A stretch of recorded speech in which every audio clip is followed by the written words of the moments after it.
Welcome back to episode 2 of Building a Farmhouse. Today we're going to be talking about the driveway and the footers.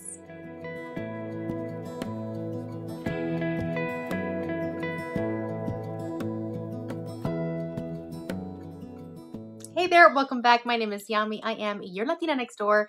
Today I have a couple of visitors with me. I have our littlest, Thalia, and my husband, Nelson, the Latino engineer. If you hear any clucking in the background, those are our chickens. They're probably on our front porch right now. All right, so today we're going to be talking about our driveway and our footers. Last week we talked about breaking ground, and if you missed that episode, I'm going to go ahead and link it down below in the description box so that you don't miss out. As you all know, we moved here to Tennessee last year, and we are finally getting to build our forever farmhouse. We're going to be documenting everything and taking you guys along the way.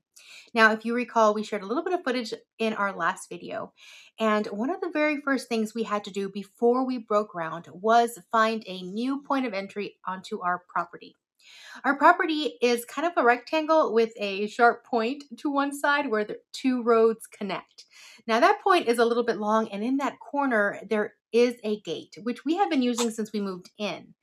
However, we decided to place our house in the topmost, how do you say, the top area, the highest point.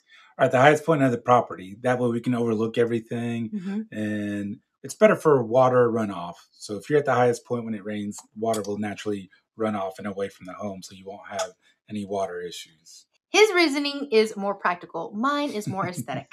It just looks very pretty on this portion of the property, which is more center and a little bit up front as far as our lot is concerned.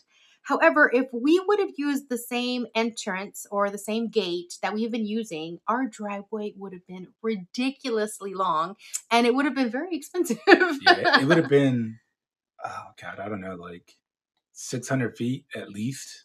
Yeah. 600 to 700 feet, because it would be a diagonal, two and a half football fields. Yeah. And then our new entrance, we're at 200 feet. So, we had to find a better location. That way you didn't have as much material to create your driveway. So that's why we had to create a different point of entry. Because of that, we actually had to get a little bit more things taken care of, like a culvert. Can you explain what that is? So like on the road that we live off, there's drainage, and most roads have drainages that go down the side of them. So if you're going to create a driveway over it, then you have to create a drain underneath, like a big tube that allows the water to go through that drainage point. So we had to buy pipe from our local co-op that we had at our town. And the people that were doing the slab, the gravel, they came in, cut the pipe to the length it needed to be, installed it, put all the gravel for that. But our driveway actually turned into more of an event than we thought it was going to be. The reason being is because, as y'all know, we bought farmland. And right now we're in Tennessee's rainy season. About February and March, it's nonstop rain. Plus, we had a ton of snow in January. So our soil, our ground, everything, it's very soft. And we're also on top of bedrock, which takes a little bit longer for water to drain through. So we had, so initially when they started, or when they cut the driveway in, they put 2-inch gravel in. And then when they started driving over it, it started sinking. So I was like, well, that's not going to work.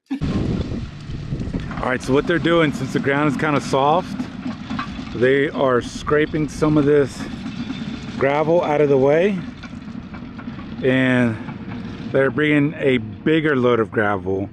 And by bigger, I mean the rocks are much bigger than these, and they're gonna fill that in. That way, whenever the big trucks and stuff come in, they don't sink in. So that's just due to the fact that the soil we have is, pasture, it's soft, and it sinks in. So they're just wanting to make sure they do, or set up the driveway correctly so stuff doesn't sink in and get stuck here. So they had to scrape the 2-inch gravel off and bring in, I don't even know what they call this. It was big rock. It was almost like volleyball sized rock in. I think it was 7 truckloads of that big rock. and then spread out the 2-inch gravel on top of it to, try to fill out the base. But again, even that, it still is sinking in. So when the big trucks are coming in, you can see them just slowly pushing all of it in. You see their tracks along the road. So that turned into more of an adventure. It's like, well, all right, just throw gravel out there. Well, fortunately, where we live, it didn't quite turn out that way. The good thing is that driveway is like not going anywhere. After it's all said and done, we have a massive driveway because that rock is going nowhere. We're not going to take that and use it anywhere else because it's, again, in order to dig that stuff out, you'd have to bring a big bulldozer. Nah, that's not going to happen. Eventually, when everything is said and done, the house is completely, built and all that stuff, we'll add very fine gravel on top of that, which is called crush and run. Mm-hmm. And it kind of compacts and feels more like a road. And so that's what we're going to be driving on. We're not going to be able to pave that for a very long time, if ever. We don't know.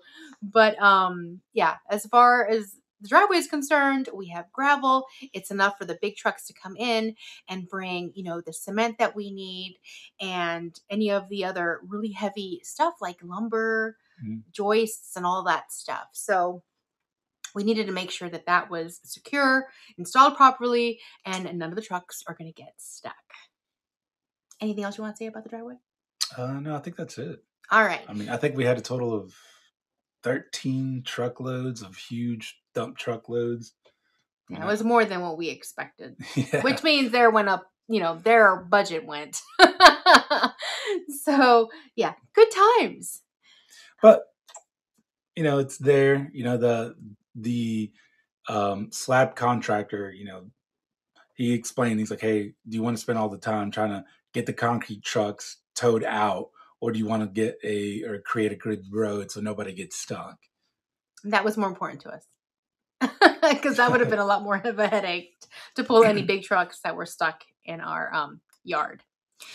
So then once we got all our driveway in, then they started on the footers. So, and I think people had questions about, or what we're going to do for this series, and I don't know if we said it earlier, is, we'd like to explain why did we go with a certain process above something else, and why did we choose material, or why did we do design aspects for our home?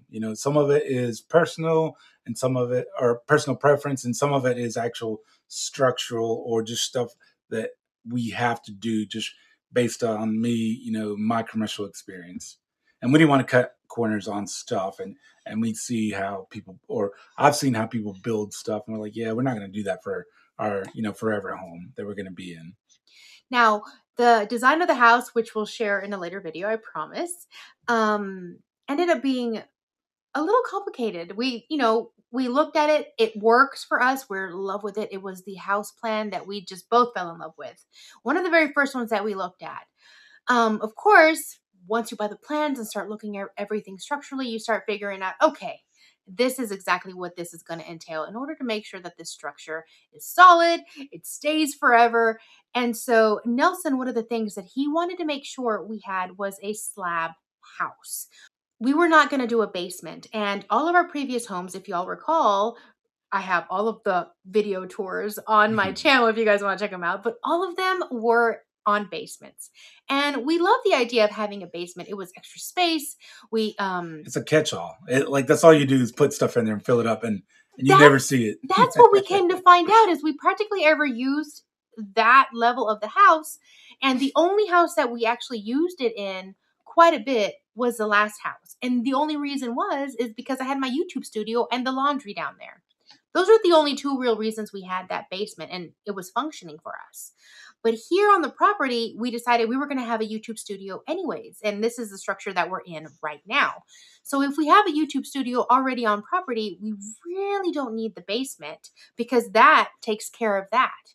Now, another thing that we realized after living in 3 houses with basements is that we often felt like the backyard was so far away from us because we always had to go down steps and into the backyard, whether they were outside or inside of the house. And so we felt like we usually ended up using our front yard more, or our side yard, if we had one, depending on the house that we were in at the time. more than the backyard because, again, it felt so far away. And we thought, wouldn't it be nice to be able to just go out our back door and be in the backyard? And we really thought about that. We sat down and we're like, yeah, that makes sense for us. Or even the front door, because one of our houses, even when you walked out the front door, you had a huge hill. So it's like, yeah, we're kind of done and over that. Yeah, so we didn't want to feel away from the outside. So we're like, okay, slab it is. Luckily, when we moved here, we found out that it was the right decision no matter what, because apparently we have too much rock to build a basement here anyways. Well, we did have a spot in the back part of the property to build a home, but then again, then you're building up and it would have just been way too much. And it wouldn't have been the ideal location for the No. house anyways, because we would have had to kind of been a little bit further back in the property. And it just wouldn't have been, I don't know, I wouldn't have been happy in the placement of it had we had a basement and pushed the house even back on the property. Because I personally want to see it from the road. You know, I want to be able to pull up to our property and see our house right there. So now Nelson has a more practical reason as to why we went with slab. Right. So we live in the South. You have bug problems, termite issues, and whenever you build in crawl space, you're basically just putting posts on the ground, and at some point in time, you're creating the ability for something to come in and into your home. So I was like, well, let's just build on slab. It eliminates that. Obviously, it's not 100%. It doesn't eliminate it completely, but it takes away from that. You don't have to worry about termites, bugs, as long as you do the perimeter and do all the care behind all that. So that's one major thing. Moisture. If you have a basement or especially crawl space, if you've ever been inside of them, when you go inside, I mean, it smells like damp, humid. The places get moldy. I mean, no matter what anybody says, and you got to put vents in them. Everybody's going to say, oh, yeah, they work. Absolutely, they work. I'm not knocking it. Do what you can do. But if you can afford it, don't do crawl space at all. Avoid it as much as possible. And that's one of the reasons why it took us a little bit longer to find somebody who could do a slab for us, is because everybody up here does crawl space. That's all they do. That's all they want to do, because it's cheap. It's easy. Oh, just put it there. Yeah, it's very easy. Second thing is bounce, because, again, you're on a crawl space, you have wood that goes across. And over time, the wood will settle, and it'll creak and it'll bounce. If you have a second floor, no matter what, you'll always hear that creaking and you see bouncing. Now you have 2 floors of bounce. Not that it'll. It's the baby. Not that. Again, there's nothing wrong structurally with that. I just don't want it. I don't want to hear the bounce on the first floor. I don't want to get up and just hear it, because inevitably, you want to go in the middle of the night to the bath or to the kitchen and have nobody find out that you're going to get a snack, exactly, because the floor is creaking. Exactly. I don't want to get up and go get something to drink, and all of a sudden, because it may not happen the first 2, 3, 5, but it eventually will. It will happen no matter what. And then, especially if you have hardwood floors, it's gonna happen. It's not if, it's when. All right, I'm back with a new bubble. So we don't call them binkies, we call them bubbles. If you're Puerto Rican, you know. Chupete, if it's a Salvador. Yeah. We don't call them chupetes here. But again, each to their own. That's what we chose. Anybody who's building, do their own thing, do your own research. That's something that we found out is the more research you do, the better. You want to know as much as possible. You're never going to know everything, because obviously you got to have people or hire people to do each specific component, but you want to hire the most trained people that are going to do it. Mm-hmm. So yes, it probably costs, or it's going to cost a little bit more than having a crawl space, but we'll never have to worry about certain issues. And that's one of the things that we were kind of looking at when we're looking at our budget and where we're going to put money here or there. And we decided to make these upgrades for these reasons. That's something that we had to take into consideration and then be like, okay, where are we going to pull these funds from in order to accommodate this structural, decision that we're making for our house. So we had to, even look further ahead down the road when we were making these decisions up front about the beginning of the build, because we're like, this is going to affect our overall budget. So that was, one thing that, we had to take our time and really think about what is it that we really want to prioritize. And number one was the integrity of the house. You can add on nice finishes or nicer details later on in the road, but if you have to sacrifice those right now in order to make sure that the house is going to last us as long as we want it to last, we had to, take that into account. So that's why we're building on a slab. So the guys came in and they were great. They showed us exactly what they were doing. First, they skimmed off the top. Right. So what they do is they come in with a bulldozer and skim off like I don't know, however many inches, maybe 4 inches of topsoil with all the grass off and away.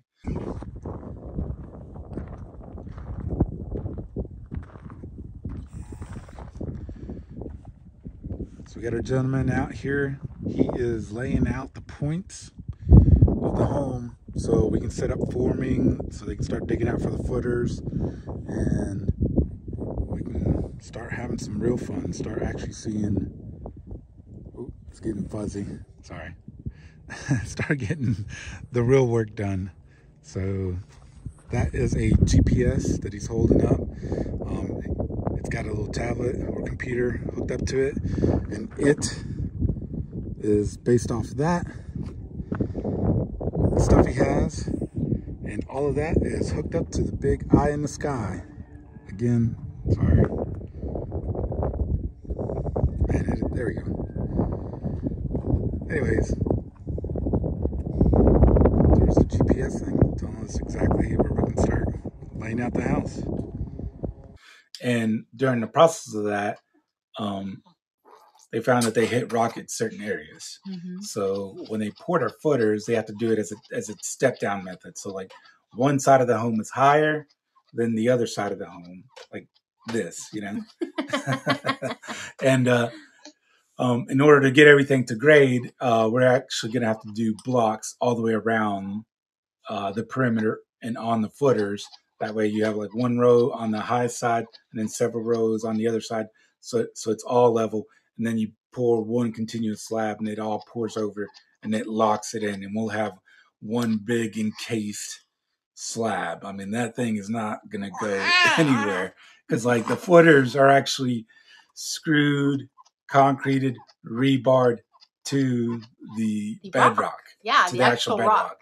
So not only they pour them on there, but there's rebar, onto the actual bedrock, into the footers. So that thing is not shifting left, right, up or down or nothing.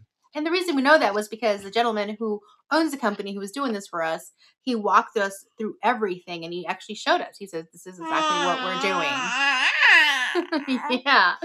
Right, so that was nice. Right, because normally when you do a footer, you just dig out your where the footers are going to go. Then you put gravel or whatever, and then they pour the concrete. They form it and pour the concrete in. But everything still sits on dirt. We're not on dirt. We're on bedrock. So that, wasn't a design feature we were going for. It just happened to turn out that way because of how our property laid, or the slope and the fact that there's bedrock underneath the soil. And as luck would have it, our little dog decided to walk over one of the footers while it was still wet and left her markings. So the footers for the perimeter of the house have all been poured. It includes the garage, it includes the main house frame, and it also includes both the back porch and the front porch. Now, the front and back porch, they're going to have footers, but they're actually going to be slabs that are a little bit lower than the actual house. So we step down onto the porch, both the front and the back covered a deck. So that is actually, we could have had them level with the house, but we decided we wanted to step down. First of all, because of actual weatherproofing. I mean, that helps because if we're getting rain and it rains sideways here, that is one less thing that we have to worry about water coming right into our house. Right, babe? Right. It's rain and wind too. It's like a wind barrier that like, it's not even. It'll hit the side of the home underneath. All right, take 3. The baby keeps talking. So having the front and back porch and the garage one block down, basically a little bit lower, it helps with the wind. So when the wind is blowing, it's that much different. So it's not going directly into the home. So it's, wind and weather. It helps out having that step down. So he mentioned the garage. The garage is also going to be lower than the rest of the house. It's going to have a step down into it, for the same reasons that pretty much he said. Also because it will help us just clean it better. If we have muddy tires or anything like that, or if anything gets in there while we're working, it's just the elements here are wild. Right, it's a farm. So right. Eventually we're going to have a lot more animals. We have chickens, but then the more we get stuff through here, you're going to get muddy, and you want to have the ability to just hose something down. Hose it down and not worry about any of it getting into the house. Right, which is why we're doing cement front porch and back porch. We don't want the wood deck looks beautiful, but it'll be like zero maintenance. Exactly. So that's why we made those decisions as far as a slab and how we were going to, create the foundation for our house. We already had the blocks delivered today, which we're really excited. We just have to wait for the rain to stop because it's been raining the past couple days, and it looks like more rain this week. So once that's done, we'll have the blocks put up. We'll show you guys that process and then the rest of it, because after that comes more gravel. Yep. After the blocks is up, they'll fill it in with gravel. The plumber comes in to put in all their pipe that goes underneath, and then the electrician has to go in and run. The electrician. Yeah, he has to run pipe for the kitchen island and certain spots where you want maybe a receptacle in the middle of the floor or something. Exactly. And we're going to have some fun decisions and stuff that we made as far as plumbing, as far as electrical is concerned. So we'll make sure to let you guys know why we made those decisions when the time comes. But that's it for this week's episode. We hope you enjoyed it, got some information out of it. If you have any more questions as to, why we went with certain things, definitely let us know in the comments below. We'll be happy to answer them. Yeah, I'd love to have a discussion about any questions you have in there, because it's tough to say everything you can on the video. So tell us what you want, what questions you want us to answer, and we'd love to answer them. And then we love the discussion between us and y'all.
Back here, are the pins for the home. So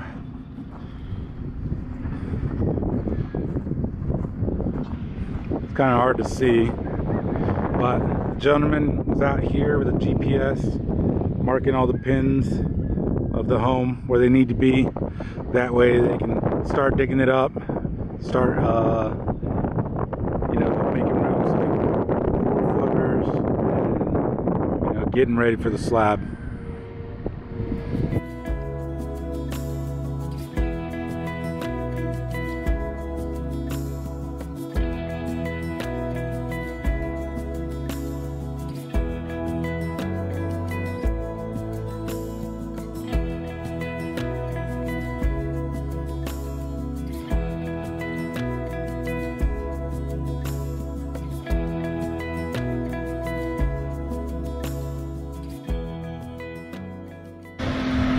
Connolly Construction is the company that's doing all the grading and pouring out the slab.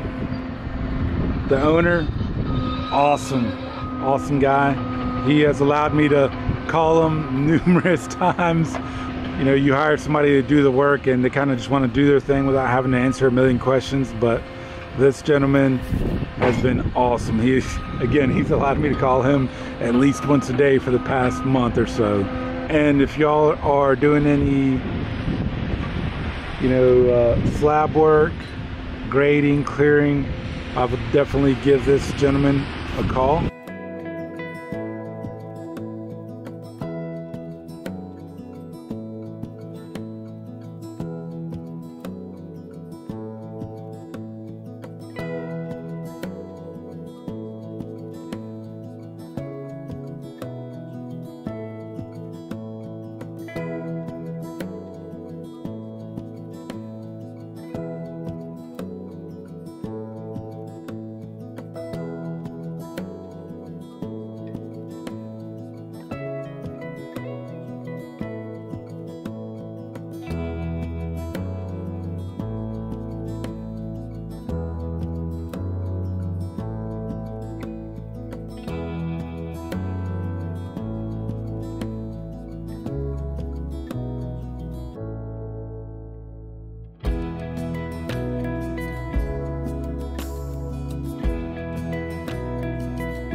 So if y'all see all this rock over there, they are pouring the footers on bedrock. On the mountain, we're up on the mountain, and you know, we don't have a whole lot of dirt through here, or it's not very deep. So when they cut this out to put the footers in, they are directly pouring all this on top of bedrock. Tyler, so how many yards of concrete are we estimating for the footer? For the footer today, probably like 30, 35, maybe 40. I don't think it's going to go over 40 though. Okay. But we got 3 trucks. We emptied one out. The second one's full, or the second and third one are here. We'll see where we're at after these two. Y'all heard the man, so he said we'll have maybe 35 yards of concrete for the footers, and once that dries up, you know, they'll come back, backfill the stuff in, and pour the slab, but that'll be at a later date.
So that's this week's episode. We hope you enjoyed it. If you did, please make sure to give this a thumbs up, and we'll see you all back here with another one very soon.